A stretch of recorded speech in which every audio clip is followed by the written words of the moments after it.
It was an evening like no other at Buckingham Palace. The grand halls, typically filled with the bustle of royal duties and formal engagements, now stood still, bathed in the soft golden glow of the setting sun. It was a rare, quiet moment.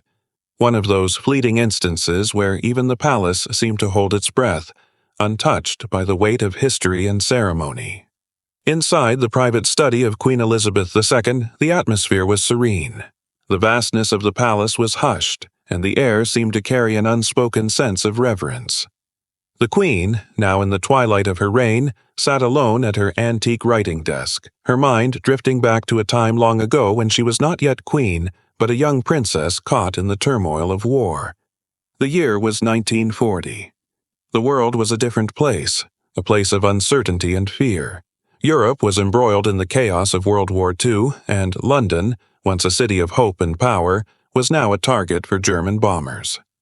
Princess Elizabeth, just 14 years old, had already witnessed the ravages of war. Her childhood, once filled with innocence and joy, had been shattered by the sound of air raids, the blaring sirens, and the fear of losing those she loved. It was a time of unimaginable hardship for anyone, let alone a young girl thrust into the responsibilities of royalty. That evening, as the sky darkened and the stars began to shimmer faintly above London, the weight of the world seemed to press down on Elizabeth's shoulders. She was no stranger to duty, no stranger to the expectations placed upon her as the future Queen of England. Yet, in the quiet of her study, she was no longer the young princess bound by royal obligations. She was simply a human being, facing the challenges of a world torn apart by war. As Elizabeth stared at the blank page before her, a feeling of heaviness settled in her chest.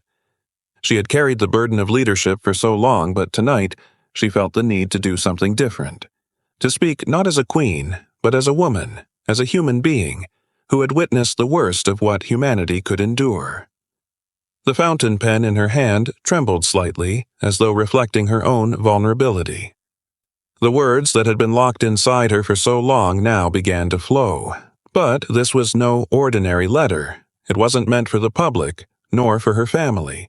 It wasn't even for her friends or advisors.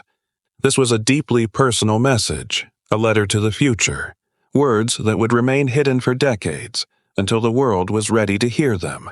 With each stroke of the pen, Elizabeth poured out her heart. She wrote of the sleepless nights spent listening to the distant rumble of bombers, the anxiety that gripped her whenever she saw the fear in her father's eyes as he addressed the nation. She wrote of her own fears, the fear that the world she had known would never be the same again, the fear that she might not be strong enough to carry the crown one day.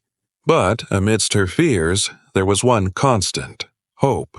Hope that even in the darkest times, humanity would find a way to persevere. She wrote of the nurses she had met, tending to the wounded with unwavering care, of the children, orphaned by the war, whose resilience and spirit shone brighter than any tragedy, of the soldiers who gave their lives for the cause, their bravery unmatched by any fear. These people, these everyday heroes, were the true strength of the nation, Elizabeth believed. They were the ones who had inspired her the most, and they were the ones she wanted to honor in her words. But then, as the letter continued, Elizabeth's words began to take a more personal turn. "There are things I have never spoken of," she wrote, her heart aching as she admitted her deepest thoughts.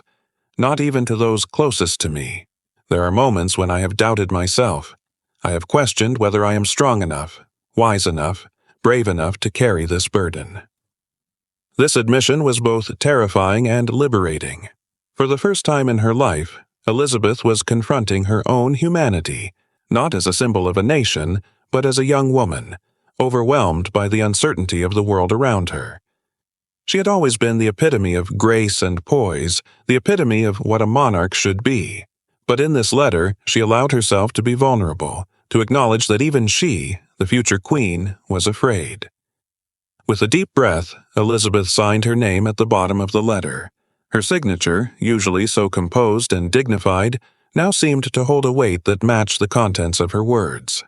The letter was sealed with a single wax stamp, and she placed it carefully inside a small wooden box engraved with her initials. The box, plain yet significant, would serve as the final resting place for her words.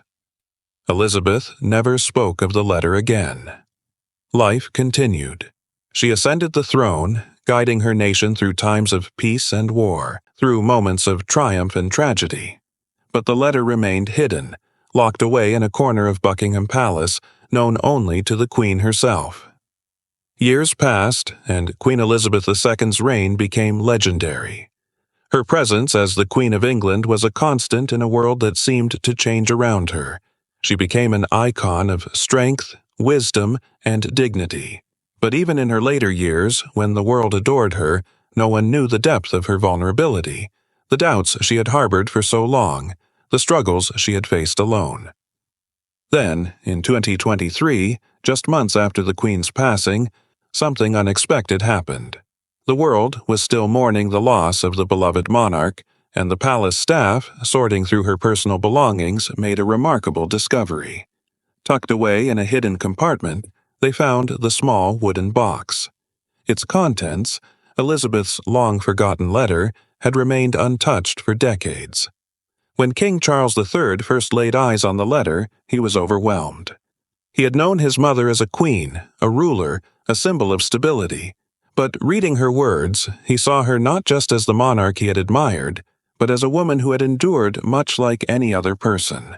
His heart ached as he read the lines that spoke of doubt, fear, and hope. For the first time, Charles saw a side of his mother that no one had known, a side that revealed the true depth of her humanity. "This must be shared," Charles said, his voice thick with emotion.